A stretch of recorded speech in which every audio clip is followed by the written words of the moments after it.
Hi team, Darren with Gillivan Automation here. I am trying one of our first promotional video, getting a little more professional, except for my studio lighting in the office is not very good, so let's give it a whirl. I received a few of these components from my Weidmuller distributor, thanks to Alan Brennan. This is an idea I have for a customer who builds control systems to build a service port for programmers and operators. So what we have is we have a frame that can be mounted on the side of an enclosure, and this guy, holy cow, has a lot of weight on it. It is metal, it's die cast, NEMA 4, it's got a rubber seal, two very awesome grounding points, and quarter turn latches to latch it in. And available with a key. I asked for no key. So the idea is to provide a programming port with USB or Ethernet connection for your internal cabinet and power for your laptop. Likely it won't be used for a laptop. Likely your operator will be plugging in and putting in a cell phone charger or his iPhone device of some sort. So this is what comes in the package. We have screws for mounting this onto your cabinet. Actually, not mounting on the cabinet, for grounding. Those are grounding screws. Serious piece of metal. And this is new to me. The first time seeing it, touching it. Handy dandy visual instructions. It can't get any easier than that, it looks like. So, ideally you would put this on your cabinet first.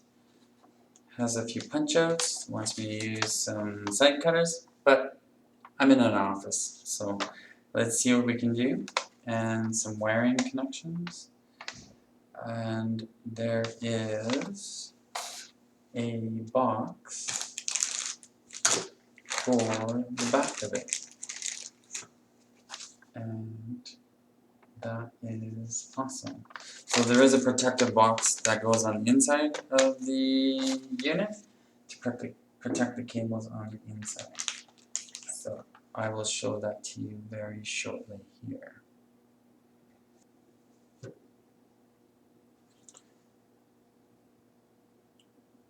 Okay, I have this box here, which at first I didn't know until, of course, reading the instructions.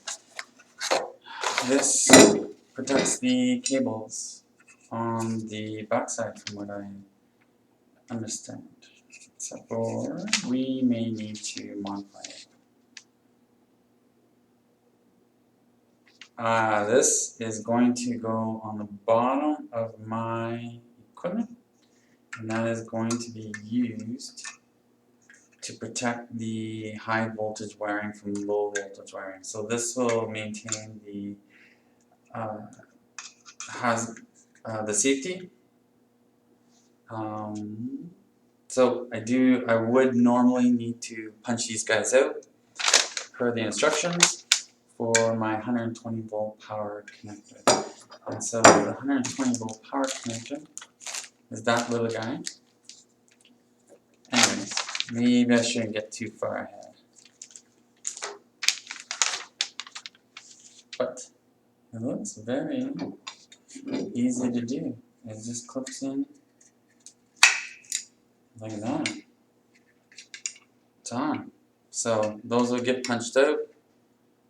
Those will get punched out for high voltage, and it creates a nice little cavity there. Power. Actually, this is one ahead. I'll show you what it looks like. So a lot of little packages here. This can come as a set. Power.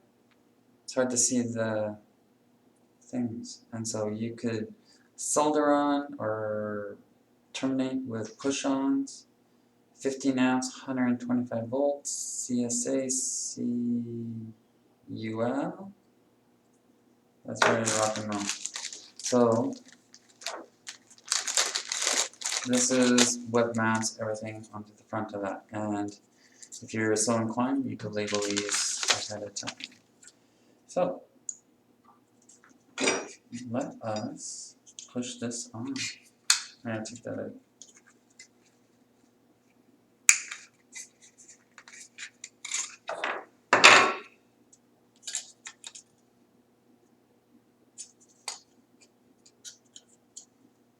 You can't mess this up, it only goes on one way.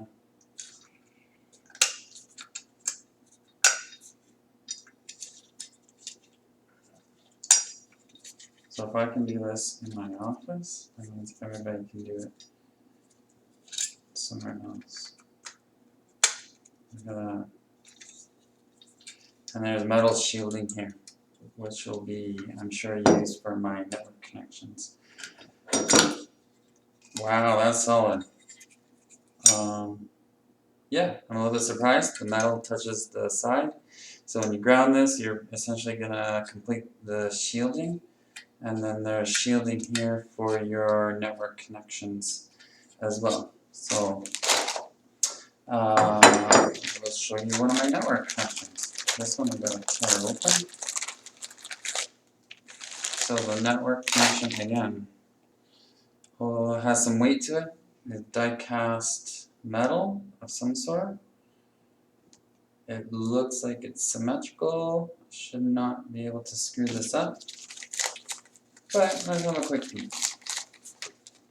This video is going to be longer than I'm anticipating. That's kind of cool. Holy cow.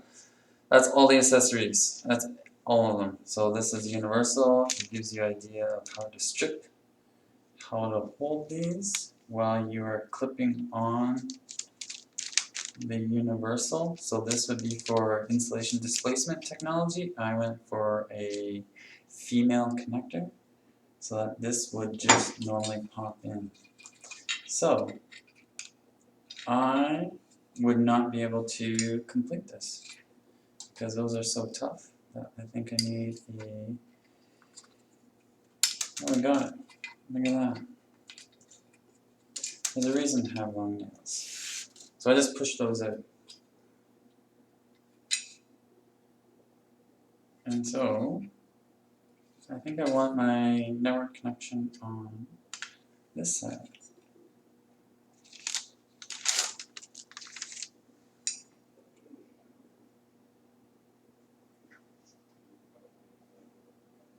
There's a... I just want to make sure it's going to clip in the right way. Yeah, you can't mess this up. It only goes in one way. So then it clips in, and that's it. Just clips on the side, shielded on the top. And I've never seen this before. I should say that. So USB. So I'm trying to think of my computer so that I can plug into it the right way. Let's have actually a quick look. I want it to be set up so that it is the same. So I want the connection, that connection on the top side so that this is not any different than somebody's computer. Again,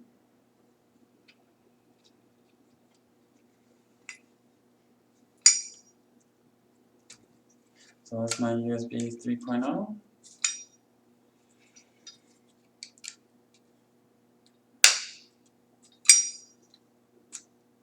Clipped in. So this is how I would do it when I'm building a panel, and that way, because most USB cables you don't want to terminate, so you want to have a, I guess that'd be a female, and then a female network connection, so you bring your pre-terminated cables and just plug into here. No fussing with insulation displacement technology or making connectors. Bada boom, bada bing, so to speak.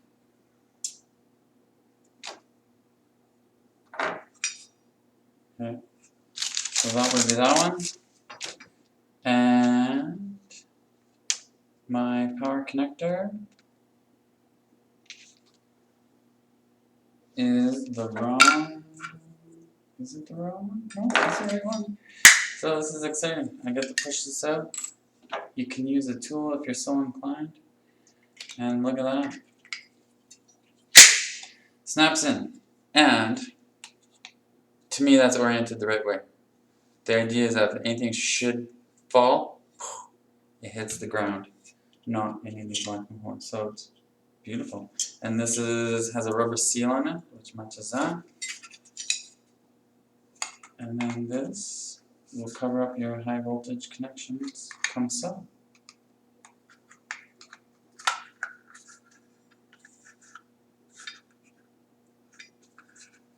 Oh, look at that. This is why I want you to do that first. Okay, I gotta push this out. And going back to a previous step.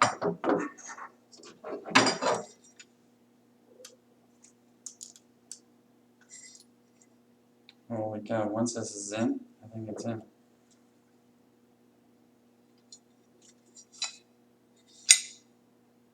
Oh yeah, so these are now blocked by that. So you would not be able to install it in your panel. So that would be a note on the installation. Put this frame on your panel first. Bolt those on because they get covered up by this. And also blocks the high voltage. Okay, let me see.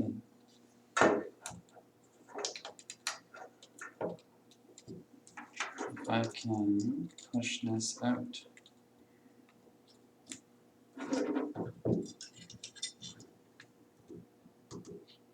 Ha ha ha, I'm gonna need a tool to safely push that out without damage. But that's it. Beautiful. Done.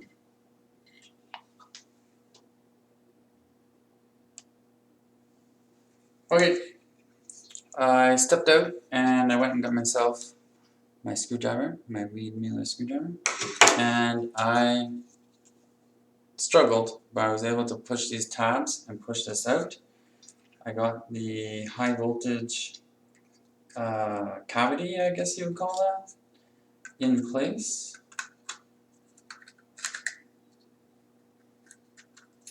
And so I'm going to put this insert back into the front of that unit. And I'm going to snap that out. Which of course covers the mounting screws. So it's very clean and professional looking. And that will be it. That's simple. It's just if you don't make a mistake because it's the first time you see it, but at least you can recover from your mistake quite easily, quite well. So this is a NEMA 4 enclosure service port. Thank you for watching. If you have any more questions, give me a shout. I work for Gillivan Automation in Edmonton, Alberta. We have a Calgary team, Saskatoon and Winnipeg available, and not to mention our great folks down in Burnaby. We got a full, complete office in there as well. That's all.